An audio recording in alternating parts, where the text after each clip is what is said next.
Salut, c'est Thomas, j'espère que tu vas bien. On se retrouve pour cette nouvelle vidéo et je voulais commencer tout d'abord par vraiment remercier tout le monde. La chaîne YouTube, je l'ai lancée il y a une semaine, on est déjà plus de 120, on a déjà plus de 120 abonnés, plus de 2000 vues, c'est vraiment de la folie, ça fait vraiment plaisir et j'ai des super retours de la part de vraiment de beaucoup de DJ et vous m'avez aussi donné beaucoup d'idées pour les vidéos futures. Donc je suis vraiment super content, restez vraiment connectés. Vous pouvez vous abonner pour avoir les nouvelles vidéos qui vont arriver incessamment sous peu. Ça va être vraiment du lourd. Je vous réserve vraiment beaucoup d'idées, de conseils, d'astuces, etc. Donc restez connectés, abonnez-vous et vous allez avoir les notifications des nouvelles vidéos. Donc déjà, merci à tous, ça fait plaisir et on voit que ça plaît. Donc il y a vraiment énormément de DJ qui ont envie de vivre de leur passion et cette chaîne, elle est faite pour vous, elle est faite pour ça et mon objectif c'est que vous passiez de salarié à DJ à temps plein. C'est faisable, ça va marcher, on va y arriver ensemble et je suis là pour ça. Dans cette vidéo, on va parler du DMX sans fil et je vais commencer par les avantages et les inconvénients. Ensuite, on passera sur mon ordinateur pour voir la partie théorique et ensuite, je vous montrerai en pratique exactement comment ça fonctionne avec mon propre matos. Ok, donc le passage au DMX sans fil. Les avantages, c'est tout d'abord gagner un temps de malade. Moi, quand j'ai commencé il y a 6 ans, j'avais acheté des petits parlets d'American DJ, là, les tripards 6 x 3 watts, un truc comme ça. Alors déjà, les parlets n'étaient pas sur batterie. Et si je voulais les installer donc dans la salle de réception pour éclairer l'ensemble, pour faire l'éclairage de salle, il fallait que je branche les alimentations parce que dans certaines salles vous n'avez pas des prises qui sont réparties dans toute la salle. C'est de mieux en mieux, mais c'est pas encore ça dans les salles. Et il fallait d'abord donc brancher le Schuko ou le câble d'alimentation et avoir des rallonges de 2-3 mètres entre chaque projecteur. Et si on voulait les piloter en DMX, il fallait sortir du coup du boîtier DMX, rentrer dans le premier parled et faire tout le tour. En gros, en installation, j'en avais pour 1 heure, 1 heure et demie. Depuis, je suis passé au parled sur batterie avec des antennes DMX, des antennes HF intégrées qui me permettent d'utiliser le DMX sans fil. Je suis passé d'1 heure et demie de montage à 10 minutes. Voilà, donc déjà c'est un énorme gain de temps. Le DMX sans fil, c'est hyper facile de le mettre en place et vous gagnez énormément de temps, tout simplement. Deuxième gros avantage du DMX sans fil, c'est que vous allez pouvoir vous en servir pour pouvoir mettre par exemple des totems dans la salle. Si vous avez 2 totems qui sont à côté de votre régie, ok, pas de problème, on branche le DMX. Mais par contre, si vous voulez mettre des projecteurs qui sont en face de la salle, il va falloir sortir un câble DMX si vous êtes en filaire. Il va falloir faire tout le tour de la salle, il va falloir gaffer tous les câbles, ça prend un temps de fou. Et du coup, vous allez devoir envoyer le signal à l'autre bout de la salle. Là, l'avantage, c'est que si par exemple vous avez des parlets sur batterie avec une antenne DMX intégrée au parled, ça vous sert de répéteur DMX. Donc vous allez pouvoir les réutiliser et ressortir des projecteurs qui ont ces antennes DMX et repartir directement sur vos projecteurs. Donc du coup vous pouvez, voilà, en fonction des configurations des salles, quand on fait des châteaux avec des châteaux dans des salles un petit peu spécifiques, moins de câbles, moins de temps d'installation, plus de facilité pour installer l'ensemble et le troisième avantage, c'est que vous allez avoir un rendu bien meilleur. Dans cette chaîne, l'objectif, c'est justement de montrer ce que ne fait pas 80% des DJ. Le but, c'est de trouver des choses qui vous mettent en avant par rapport aux autres, qui vous différencient et ça, les clients, vous pouvez leur expliquer. Le DMX sans fil, moi je vais le mettre en place dans votre salle, ça va me permettre de pouvoir contrôler tout l'éclairage de la salle et de pouvoir éventuellement changer la couleur pendant le repas. Ça va me permettre aussi de pouvoir vraiment avoir un rendu de meilleure qualité. Ça va permettre à vos invités de plus s'ambiancer, d'être vraiment dans l'ambiance de la soirée, parce que vous allez, au lieu d'avoir vraiment juste l'endroit avec la piste de danse qui va être éclairée, vous allez avoir vraiment l'ensemble de la salle qui va être dynamique. Donc vous pouvez leur dire voilà, ça va être un gros plus pour vous, ça va être vraiment, il va y avoir vraiment un gros effet positif sur le côté tout simplement ambiance, lumière, ça va mettre en valeur votre salle de réception. Voilà, en gros, DMX sans fil, gain de temps, gain en rendu et facilité du coup d'installation. Pour les désavantages, alors honnêtement, il n'y en a pas beaucoup. Le seul petit désavantage que j'ai rencontré avec le DMX sans fil, c'est peut-être 1 ou 2 salles par an sur à peu près 70 soirées que je fais à l'année. Il y a certaines salles où le DMX va avoir du mal parce que la salle va avoir va être voûtée ou va avoir des connexions internet, une box internet avec des répéteurs dans la salle qui va un peu brouiller le signal DMX. Dans certaines salles, c'est très rare, mais dans certaines salles, ça ne fonctionne pas. C'est pas grave. Dans ce cas-là, vous avez quand même vos câbles au cas où pour pouvoir brancher le tout en DMX. Mais voilà, honnêtement, c'est vraiment le seul désavantage que j'ai pu rencontrer. Moi, ça fait 5 ans que j'utilise du DMX HF. Allez, je vous dis 1 ou 2 fois par an, j'ai des problèmes. Voilà, donc ça c'était la partie avantages, inconvénients, et maintenant on va passer tout de suite sur mon écran pour que je vous montre la théorie et vous montrer comment ça fonctionne. Alors, le DMX sans fil, comment ça fonctionne? On va reprendre les petits schémas que je vous ai montrés dans la première vidéo. La première vidéo elle parle du DMX, comment piloter ses lumières en DMX. Ça c'est la partie 2 et c'est le niveau au-dessus, passer au DMX sans fil.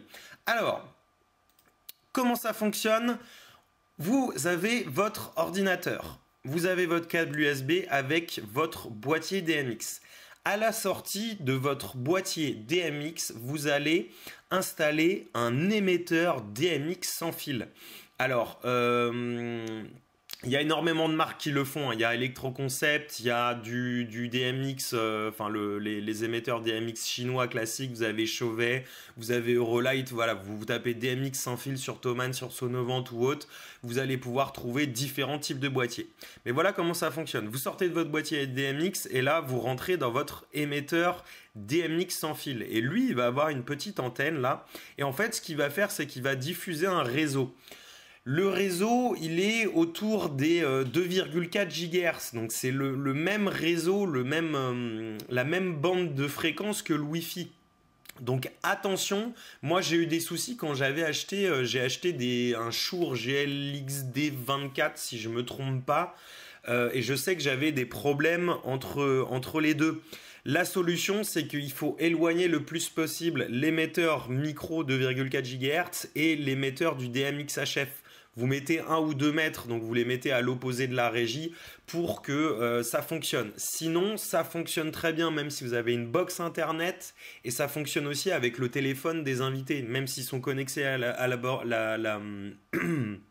box internet de la salle ou autre. Ça fonctionne, donc pas de problème. Donc voilà, donc en gros, vous mettez votre émetteur DMX là, lui il va envoyer le Wi-Fi et il va l'envoyer au projecteur. Et là, vous allez me dire, mais attends, nos projecteurs, ils n'ont pas... comment on fait pour que les appareils qu'on a achetés, donc les appareils de lumière, puissent recevoir le signal DMX? Je vous ai tout prévu. Comment piloter mes appareils? Alors, comment piloter mes appareils? Première solution, vous achetez des cartes DMX HF que vous allez souder dans le projecteur. Alors en gros, vous avez une petite carte, vous avez une petite antenne et vous avez 4 câbles. Hop, attendez, 4 câbles, je ne vais pas me tromper. 4 câbles. Vous avez un câble qui permet d'alimenter la petite carte électronique. Ça va être du 5 volts. Donc, dans votre projecteur, vous avez des petits circuits imprimés sur lesquels il va falloir juste mesurer avec un... Comment on appelle ça? Avec un... J'ai un trou de mémoire avec un appareil de mesure qui vous permet de mesurer tout simplement le voltage. J'ai plus le nom en tête. Voilà, donc 5 volts et ensuite vous allez avoir les 3 pins pour le DMX. Donc vous avez la sortie ou l'entrée DMX, vous les soudez dessus. Alors le problème c'est qu'honnêtement, moi je l'ai fait sur des projecteurs mais c'est assez complexe parce qu'il faut aussi percer la carcasse, il faut trouver l'emplacement, voilà, ça demande quand même un peu de boulot. C'est faisable, hein, j'en connais plein qui l'ont fait, moi je l'ai fait aussi, c'est pas forcément le plus simple. Et le gros problème aussi, c'est que si vous soudez la carte dans le projecteur, ça veut dire que vous n'avez plus de garantie, vous n'avez plus la garantie SAV de votre projecteur. Donc à partir du moment où vous ouvrez et que vous soudez de la carte électronique sur un matos que vous avez acheté, vous perdez la garantie. Deuxième solution, c'est utiliser un récepteur externe sur batterie ou alors sur secteur. Les petits récepteurs externes que vous pouvez trouver ressemblent à ça. Donc là, en gros, vous avez vous branchez ça directement sur votre entrée de projecteur, donc en DMX in. Et lui, ce qu'il va faire, c'est qu'il va recevoir le signal et il va l'envoyer. Il va recevoir le signal du récepteur que je vous ai montré juste avant et il va arriver, il va transmettre du coup le signal dans la lyre, dans le quad phase ou n'importe quel projecteur qui peut se piloter en DMX. Là, je ne sais pas si vous voyez, vous avez une petite entrée et il y en a certains qui sont sur batterie, donc il ne faut pas oublier de les charger avant, ou alors vous en avez que vous pouvez mettre sur secteur. N'oubliez pas, ça veut dire que vous avez l'alimentation pour votre projecteur et vous avez aussi l'alimentation pour le récepteur externe. Donc il faut bien penser quand vous êtes en train d'installer de mettre soit une multiprise ou une doublette pour avoir deux possibilités tout simplement d'alimentation. Alors hop, et la troisième solution, je vais décaler ça ici. La troisième solution, c'est utiliser un projecteur qui a déjà une carte intégrée. Alors ça, c'est vraiment la solution la plus efficace, la plus simple et la plus, tout simplement, la plus intelligente. Comment tu peux faire ça? Pourquoi je parle de ça? Parce qu'en fait, dans toutes les prestations que je vends, je me trimballe toujours, enfin je me déplace toujours avec mes projecteurs sur batterie LED parce que ça peut toujours servir, que vous les ayez vendus ou pas, ça permet toujours de mettre en valeur la salle, de pouvoir éclairer certains endroits ou certains objets ou animations spécifiques, etc. Et l'avantage, c'est que maintenant, tous les parlets sur batterie qui sont vendus, ils ont déjà des cartes DMX intégrées. Donc l'idée, c'est d'arriver à... Hop, l'idée, c'est d'utiliser un projecteur qui a déjà une carte intégrée. Donc vous avez l'émetteur DMX sans fil qui va envoyer le Wi-Fi, qui va l'envoyer au par LED, au premier par LED, qui va l'envoyer au deuxième par LED. Donc là, en gros, c'est du sans fil, hein, c'est du Wi-Fi. Et à partir de ce projecteur-là... Attendez, hop, il y a eu un petit couac. Je vais relancer. Yes. Donc, une fois, ton projecteur, il est connecté, il reçoit bien l'EMX, tu peux le piloter à distance. Et en fait, ce que tu fais, c'est que tu ressors de ton projecteur et tu vas directement dans ta lyre. Donc, on peut imaginer, par exemple, que ce soit un totem. Vous mettez un petit projecteur LED en bas de votre totem et vous avez juste à tirer un câble en DMX out et vous rentrez dans le DMX in de la lyre. Ou éventuellement... DMX out là vers un quad phase ou n'importe quel matos qui peut être piloté en DMX, d'accord? Donc c'est le gros avantage, ça vous fait gagner du temps, ça vous permet de ne pas souder de cartes et ça vous permet aussi de ne pas oublier de charger les petits récepteurs externes que je vous ai montré juste après. Voilà en gros pour la théorie du DMX sans fil et maintenant je vais vous montrer concrètement comment ça se passe avec mon ordi et Sunlight, mon émetteur DMX sans fil et un parled que j'utilise pour mes soirées perso. C'est parti. Ok, donc voilà le setup simple que ça donne. Donc là, moi, j'ai Sunlight Suite 2 sur l'ordinateur. Derrière l'ordinateur, j'ai le petit boîtier DMX qui permet de piloter Sunlight. En bas, en dessous de mon ordi, j'ai le petit contrôleur MIDI dont je vous ai parlé dans la vidéo du comment contrôler ses lumières avec le DMX. Donc moi j'ai pris un Korg Nano Control 2 et ensuite vous avez l'émetteur DMX dont je vous parlais. Donc en fait la sortie du boîtier DMX elle rentre dans l'émetteur HF et là vous avez deux parleds avec le wireless. Donc wireless c'est DMX sans fil intégré directement. Donc en gros l'idée c'est que le signal il va partir de l'émetteur DMX ici et il va être envoyé directement au parled ici. Donc voilà en gros la config que ça donne et celle que je vous ai montrée dans la théorie. Quand on a cette config là, on commence comme ça. Donc vous avez le Sunlight qui est là, vous avez le contrôleur MIDI qui est juste ici. Vous allumez d'abord l'émetteur DMX HF. Une fois que lui il est allumé, mes parleds sont déjà allumés. Vous allez allumer le wireless qui est juste ici et quand je l'allume, hop, sur le premier, sur le deuxième, vous avez l'adresse DMX qui a été donnée par le logiciel Sunlight et vous voyez que ça fonctionne directement. Là, vous avez la petite lumière verte qui clignote, ça veut dire que le projecteur reçoit bien le signal DMX. Vous voyez du coup le boîtier il est totalement indépendant du projecteur LED et on peut le piloter à distance. Donc vous voyez moi j'ai quelques petits programmes. Là par exemple on va être sur du bleu ou violet et vous voyez que ça change sur le Sunlight et que ça change en direct avec le DMX HF. J'ai du jaune vert rouge, orange bleu. Hop, si je m'arrête, tac, ils reviennent au violet. Et l'utilisation du contrôleur MIDI, vous voyez par exemple, là moi ce que j'ai fait c'est que sur ce fader là, en fait j'ai mis l'intensité.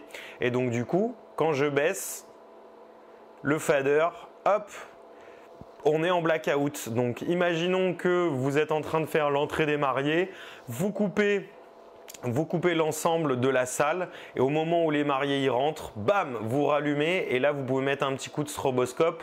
Là j'ai assigné le play de mon Korg Nano Control 2 au stroboscope de la salle et vous voyez quand je clique dessus, ça strobe. Donc je peux à la fois changer, voilà, là on est en mode rainbow, en mode strobe. Hop, et si je veux aller changer la couleur de base de mes projecteurs, vous avez la roue de couleur la roue colorimétrique de Sunlight Suite 2 et vous voyez tout est en train de changer en live.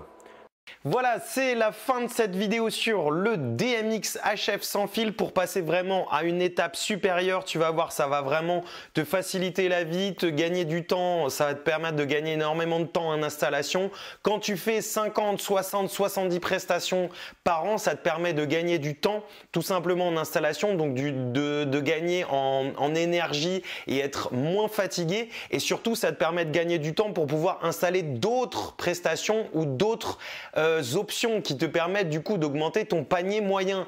Voilà, j'espère que ça t'aura aidé. C'est la partie 2 sur le DMX, donc DMX HF sans fil. Si toutes ces vidéos te plaisent, déjà tu peux t'abonner tout simplement. Tu cliques sur la petite cloche pour avoir les notifications des nouvelles vidéos et très important, si toutes ces vidéos t'intéressent, que tu as envie de développer ton activité, que tu as envie de vivre de ta passion, moi je suis là pour te donner des idées, des conseils et te montrer comment passer de salarié à DJ indépendant et de vivre de ta passion.